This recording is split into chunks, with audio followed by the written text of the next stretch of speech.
ngay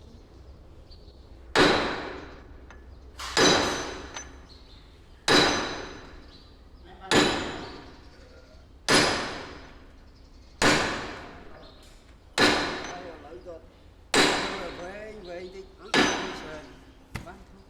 thôi lại đã tao ini đâu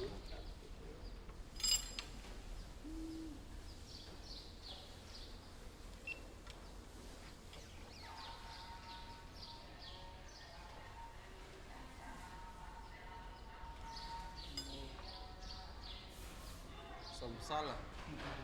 đỏ máu ngay sao một đạp lục để ngay ngay hoặc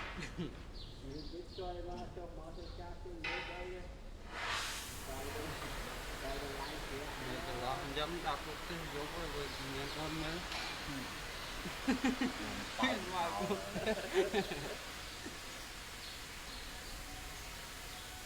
có 10 rồi cái còn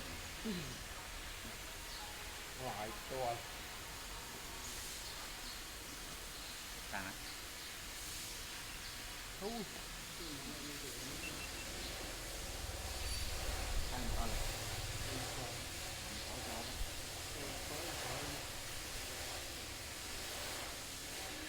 mưa cao bao mưa cái con nào rồi đang về những cái con vẹt mùa cái con mùi con trai ta ấy này và thầy từng mong tài thu bằng tên đồ vi rằng cái tài nó tại tài thu nó đi ra học bồi lúc nó chi ta ở thôi quạt mật quạt ọt rồi này nhưng nó tại chứ nó hơi đang biết cái ta nó đập ra mà ta biết đi nó muốn máy đi ta con nó chui đâu ra cái nó chui cái nó chui được camera bạn những cái con người của dân người ta cầm